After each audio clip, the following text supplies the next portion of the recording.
Welcome to the Poris Podcast. I'm Aaron Poris, and remember to like and subscribe to the channel before we continue.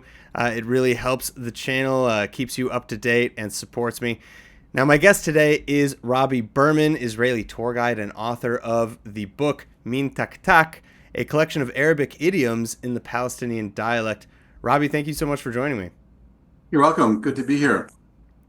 It's a pleasure to have you. I connected with you online because I saw that you were posting about the educational bookshop in Jerusalem, and I do want to get to that in this conversation. Obviously, I just want to start with a couple other things. Like, first of all, you're a tour guide as well in Israel. Things have been insane. I see that you've been at the hostage square in Tel Aviv often, as many Israelis are. Tell me a little bit about the feeling on the ground. How have things shifted maybe culturally, is I think maybe something you can answer to as a tour guide. So I'm a tour guide and a journalist, and ever since the war started on October 7th, I do less tourism. I have two jobs this week. I'm guiding tomorrow and Thursday, but I used to guide every day. And then I supplement my income now by also being a journalist. I'm a freelance television journalist, and I broadcast as a correspondent, and I also do fixing work for Sky News UK, Sky News Arabia, RT, which is like Russian news, which is a little bit challenging, I-24, etc. And I used to live in Jerusalem. I've been living in Israel for about 35 years, and I spent 30 of them in Jerusalem, where I have frequented, I used to live in the old city, and I have frequented the educational bookshop a lot, and they sell my book. I wrote a book came out a couple of years ago called Taq Taq, which is a book in Arabic idioms in the Palestinian dialect. Anyone who wants to learn how to speak Arabic needs to buy my book. It's the first book out there ever written, and kind of ironic given that I grew up Orthodox, went to Yeshiva University, and here I am writing a book about Arabic idioms in the Palestinian dialect. Things here in Israel are pretty bad, knowing that every day hostages are coming out, but it looks very challenging to get to the next stage. And we see them coming out skeletons. They went in, healthy, and they're coming out really gaunt, and they've lost, 50 pounds, 60 pounds, just a crazy amount of weight. So people are very concerned and very depressed, knowing that the Israeli army, the invincible Israeli army, number one, was attacked on October 7th, taken by surprise, and we were slaughtered. Largest massacre of the Jewish people since the Holocaust. Army caught on surprise. Army not able to respond in an appropriate amount of time. Took them days to clean Israel out of the terrorists. And after a year and 4 months, the Israeli army is still not able to bring Hamas to its knees. So I think that's really shaken a lot of people and woken people up to the fact, a lot of people on the right wing like to think that Israel can just use power and all these new weapons we're getting from America just to smash the heck out of our enemy. But if you take a look at history, that's never really been able to work. It's power plus diplomacy, and we're beginning to wake up to that fact that after a year and a couple of months, we still haven't been able to get the hostages out. So it looks like we're going to have to do a deal with the devil, which we have been doing. We've been releasing hundreds, if not thousands, of terrorists with blood on their hands in order to free the hostages, and it's a price that most people in Israel feel that we have to pay. And then afterwards, we'll have to deal with the repercussions, which is more increased amount of terror attacks. So because this is something that I think in American discourse is oftentimes lost, which is people love to point to the protests that have re-erupted in Kaplan Street in Tel Aviv, against the government that were ongoing for many months before leading up to October 7th, and in many people's views provided the fertile ground, say, for Hamas's timing of the attack.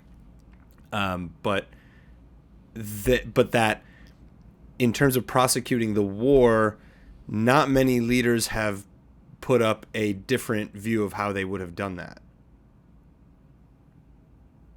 Is there a question in there?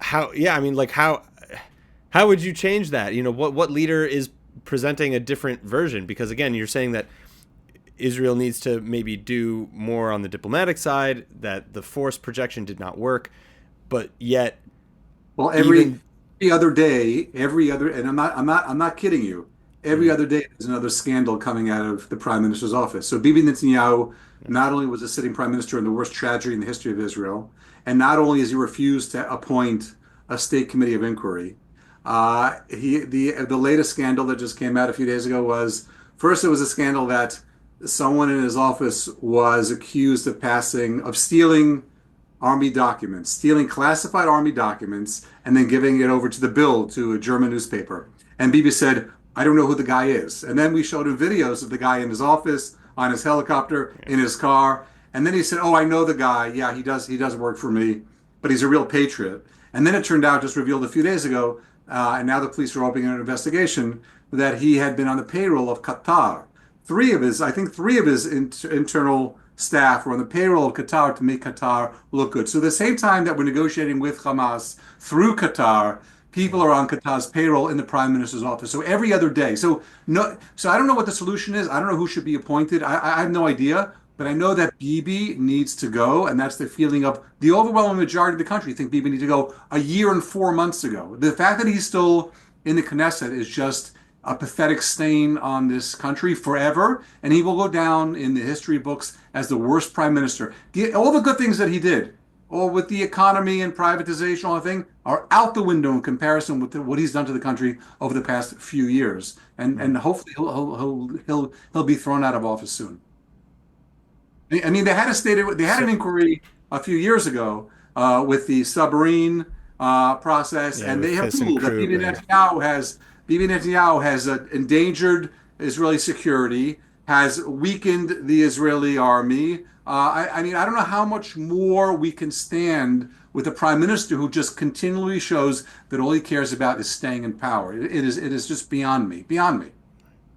So, how is Lapid and opposition parties? How are they faring in recent polls? I imagine a lot of people are probably thinking back to the days with Bennett and Lapid in power and saying it wasn't that bad. Yeah, I mean I think Bennett has the most. If he does run, he probably will likely get the opportunity to form a coalition over anyone. But I mean, have no, the like for those who are watching this who maybe don't know, because it recently came to my attention that there are people watching this who don't have all the backstory here. Like, so Lapid and Bennett, they were former co-prime ministers, in between Netanyahu's very long reign, towards the end of COVID, and yeah, I mean, Bennett is obviously, he left politics altogether afterwards, but people were saying at the time he was a traitor because he made all these compromises for his coalition in order to form a government, and then it obviously fell apart. But now people are saying, oh, maybe he wasn't a traitor. This is, it was better. So, like, you really think he has the backing to come back? oh, yeah, well, the polls show that. The polls show that Bennett would get the most amount of seats and he could form a coalition. Look, I don't pretend to have the answer. I'm not going to throw I mean, I know who I'm voting for next election. I'm voting for someone who I disagree with his politics. I'm voting for someone who I disagree with his politics because I think he deserves our vote. And that's Lieberman, because Lieberman was the one guy who got up there and said, you're giving money to Hamas, you're giving $1 million to Hamas. Bibi's brilliant plan to keep Hamas in power and divide the Palestinian Authority. He gave up his seat. He was Minister of Defense and he resigned. I mean, kudos to him. He had the guts to do that, and therefore I'm going to vote for him, even though I don't agree with his politics. Look, I don't pretend to have the solutions. I don't pretend to have the answers. I don't pretend to know who's going to be a better one. I just know Bibi has to go, and he has to go yesterday. And yesterday will be too late. It's just pathetic. So what's your take on the recent updates with the Trump administration giving a backing to the Netanyahu government, or to Israel in general? Do you think that is part and parcel with Netanyahu in a leadership role, or do you think that judging from the recent rhetoric coming out of Secretary of State Marco Rubio and President Trump, that sort of thing would continue, that sort of new Israeli support for Israel, I should say, because under Biden it was a little bit different, will continue regardless of the regime in Israel? I'm not a prophet, I don't know, but I will tell you that anyone who thinks that by voting for Trump and putting Trump in power which will be beneficial for Israel. And I live in Israel, right? So clearly, I want Israel to have power. I want Israel to have support. But any president of America that gives this particular prime minister, Benjamin Netanyahu, a blank check to do whatever he wants is not a good thing. Not a good thing for the state of Israel. Not a good thing for America. Not a good thing for the world, and clearly not a good thing for the Palestinians. So speaking of, I want to talk about the educational bookshop. That is the reason we kind of touched base in the first place. Israel is I think in a really dangerous spot. They're trying to fight an ideological war as much as a physical war, and just a week prior to the arrests of the Munir, uh, Muna, sorry, Muna. Muna, yes, of the Muna owners of the bookshop, there was an arrest at a bookshop nearby where they were selling like ISIS and Nazi material and things like that. Uh, So and just to so, be clear, it wasn't. yeah, Just to be clear, it was not a bookshop nearby. yeah, It was a bookshop in the old city. in the old The, city, the police in the Kishla, which yeah, is in Jaffa Gate, who's responsible for the old city, kudos to them, went in and arrested the guy for selling yes, incendiary material, right, which is right. great and should So be so that's done. what I'm saying. There are Right, some cases where they were kind of right, and obviously in right. I But then think it that went. from what, But yeah, then go it ahead. went. But then it went to their head. And they went Mm, out. So what do they do? They're responsible for the old city, but they said, okay, this is great. Now we got a feather on our cap. Let's find another bookstore. But they couldn't find another bookstore in the old city. So they left the old city. They went to Salah al-Din Street up the road, which is not far from the old city, but it's not their area of focus. So they mm, went ahead and they raided a bookstore, which is called the Educational Bookshop, run by the Muna family. It's been around, I think, for 40 years. It's a hardcore pro-Palestinian bookshop, which has Zionist material in it, written by Zionist authors like Halevi. What's his name? I forget his name. His full name mm, escapes me. As well as academics that are critical of Israel. And they went in, and now, according to Israeli law, if you're going to begin an investigation that has to do with incitement, you need to get permission from the prosecutor because it conflicts with the other value that we have in this country, which is called freedom of speech. So you need someone who's familiar with the law and someone who's smart to make the decision whether you actually want to open up an investigation. There are many policemen that don't have a high school degree. There are many policemen that don't have a college degree. And so you're going to leave it to a policeman to make a decision that has to do with a conflict of interest, conflict of not conflict of values, not too mm, smart. So they went against the law and they went in. Now, when you sign, according to America in the Fourth Amendment, I believe, when you want to get a search warrant, you have to say, and I don't know what the Israeli law is. I'm just telling you, as I grew up in sure, America, American right. law is, and I have a law degree from what I like to call a TV law degree from watching enough television that I can tell you what the law says according to television. You need to have a specific thing that you're looking for listed in the search warrant. You know where it is and what you're looking for. And the reason why was in order to prevent exactly what the police did, which Yeah, was to they don't go, want people fishing and harassing. yeah, basically a fishing trip and harassing people. You go in, you Right. throw some books around, and you're looking for whatever you can find. And that's exactly what the police did. They had a search warrant. Now I was in the courtroom. I was in the appeal. So I'm just telling you. I'm just telling you, as we say in Arabic, I'm selling what I bought. I'm not exaggerating. I bought something. I'm selling it to you. I was there. I heard what I heard, and I'll tell you what I heard. The judge said to the police, I don't understand on what basis you got a search warrant because it doesn't say what you're looking for in the search warrant. Number one. Number two, he said to the police, why did you violate the law by opening investigation into incitement when you didn't go to the prosecutor? You're supposed to do that by law. Now, in with my TV law degree, you're supposed to throw that out of the court because now everything they found was fruits of a poisonous tree. They weren't Hmm. allowed to go in with that with what they had, and they did. What did Right. they find? They were so unsophisticated, so uneducated. They only spoke Hebrew. No one in the search team spoke German, French, English, etc. So they gathered up any books that were in the bookstore, anything that had a Palestinian flag on it, and they tried to use Google Translate. And as the Muna family said, it's comical because the old adage, the piety maxim is don't judge a book by a cover, but that's exactly what they did. They took whatever book had a cover on it, had the word Palestine or the picture of a Palestinian flag, and then they used Google Mm, Translate to try to translate the name of the book. And based on that, they gathered everything up and brought it to the police station. Now, they included in their now all the books were released because they found nothing. They did find one comic book. Now, I wasn't there and I don't know, but one of the employees told me the comic book was not being sold. It was found in the back storeroom.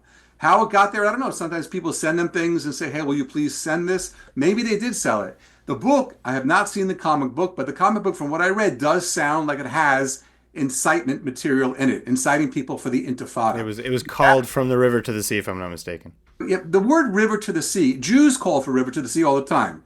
So why don't we go into a tizzy when Jews call river to the sea? Because the context in which they're saying it, they're not implying slaughter all the Jews. And when a Palestinian, like the Muna brothers says, that they want one country You from mean the river you mean slaughter all the Arabs, but in the Jewish case? I'm sorry?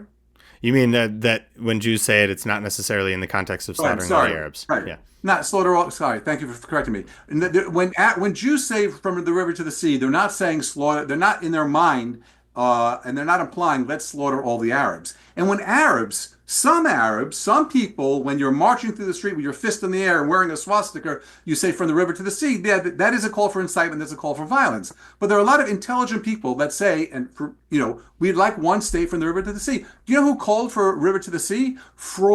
Sigmund Freud, Albert Einstein, the founder of Hebrew University. In 1925, Brit Shalom called for one state from the river to the sea. One state of all its people, not necessarily a Jewish state, but one state.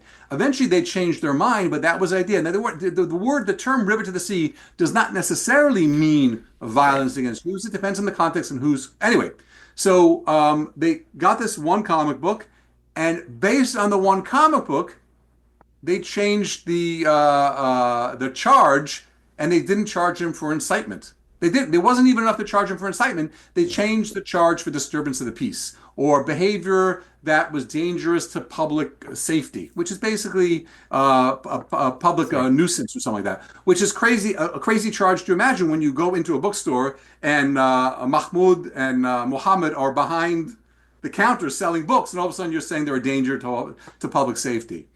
It was a fishing expedition, and anyone who knows these people, anyone who's spoken with these people, who goes there? Diplomats, politicians, journalists.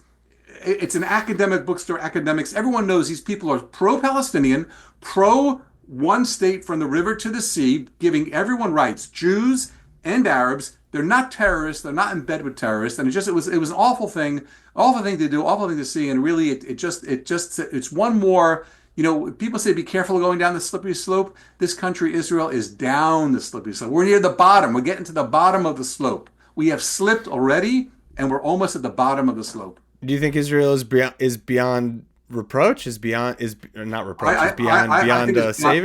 Yes, I think Israel's beyond repair. I think Israel will last maybe. I give it another 10 years, maybe 15. The civil war has already started. I don't know if you're familiar. There's a civil war going on in Israel. Do you know that there are extremist settlers that have already physically attacked, not just beaten up but physically attacked and shot at IDF soldiers?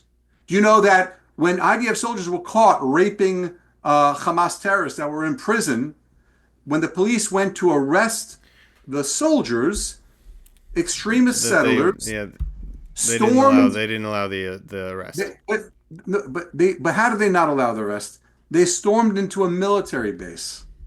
And we're talking about ministers in the Israeli government, stormed into the military base and freed the soldiers that were being interrogated for committing a crime. The civil war started, and the question is, when will it blow up into full-blown civil war? And I think it's coming. I think it's coming down the pike very soon.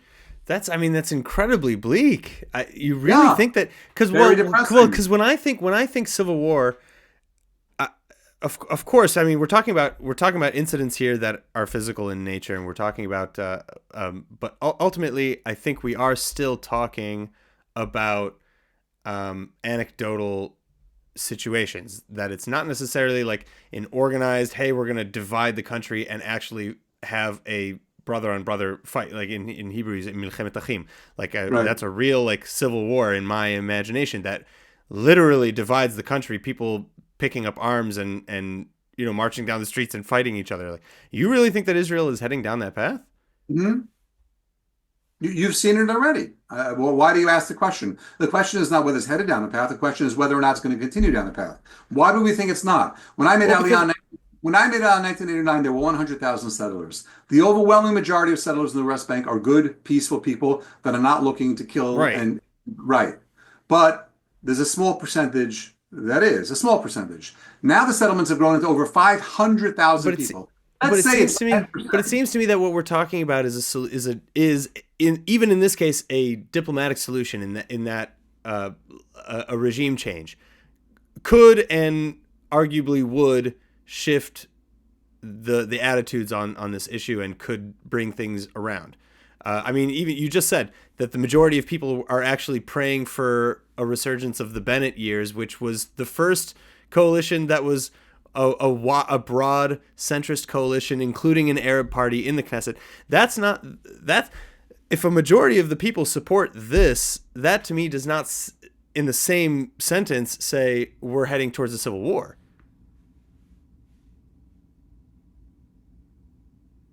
I think we are headed towards a civil war because the population growth of those people who are radical extremist settlers, they're having 10 kids at a pop.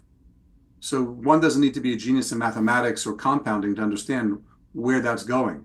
So another generation, I mean, the question is, how many are there out there? Are there 1,000 with weapons, with guns, weapons? Now, I can show you videos that I have on my phone of settlers going into the West Bank and shooting innocent Palestinians and killing innocent Palestinians. And then the police come in and they arrest them and they re-release them a day later. And I went to Harvard with the head of the Shabak, Ronen Bar. And Ronen Bar released a document saying, and it was reported on the news in about, I think, summertime, that he has evidence that Itamar Ben-Gvir has given orders to the police not to arrest settlers for committing crimes against Palestinians. And that's how you have a video of a soldier who was on leave in Rechalim after Shabbat morning, dressed in white, flowing with this the holy man that he was with 2 or 3 other friends with automatic weapons, going into a village and killing Bilal Salah while he was standing on a ladder picking olives with his mother and his grandmother and his children and killing them. And the guy's not now the guy, the soldier actually got killed in Lebanon a few months ago.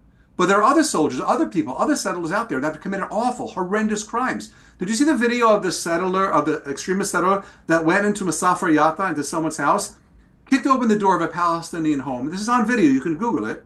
Looked at the family, dropped his pants, and defecated in the living room in front of the whole family.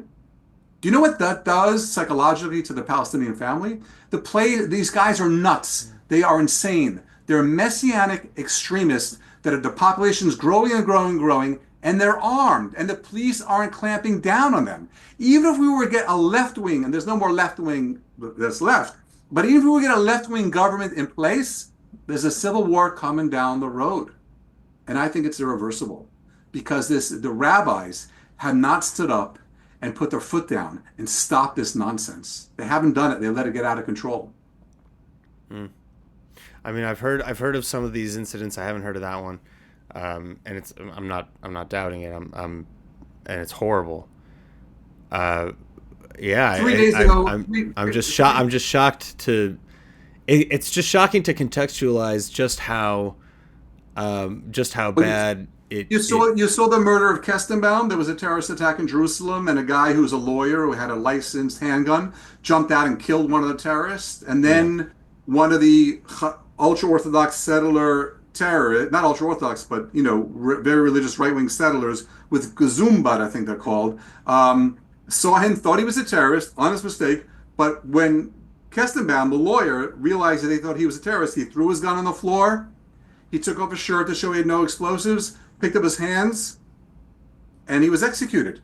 And then when the soldier was interviewed by the radio, he said, yeah, I executed him. He said on the radio, Vidoy Hariga, I executed the terrorist. Even though the terrorist didn't pose any threat, they executed him. I'd love to see the report about the 3 hostages that were killed by the IDF in Gaza. You know about that story? Yeah. 3 hostages that were killed? From what I understand, it wasn't at night. It was during the day. From what I understand, the soldiers weren't under fire. From what I understand, the hostages that were coming towards them were a good 100 meters away. They were executed by our own soldiers. I haven't even seen the report. They have buried that report. It's just out of control. What's going on? 3 days ago, the Israeli army killed a pregnant woman, 8 months pregnant. Put 3 bullets in her chest. You know why it was reported they put her 3 bullets in the chest? Because she looked at the ground suspiciously. Now, I don't know what planet you're living on, but on my planet, this country is out of control. Besides that, Mrs. Lincoln, how was the play? We're in trouble. We're in big trouble here. All right. Well, it's a bleak place to end it, but I think that's unfortunately the end of our recording time. So, And if anyone would like to take a tour with Robby Berman, please join me. I'll give you yeah, the right. All right, Robby Berman, Israeli tour guide, journalist, and author of Taq Taq. Thank you so much for joining. Thank you.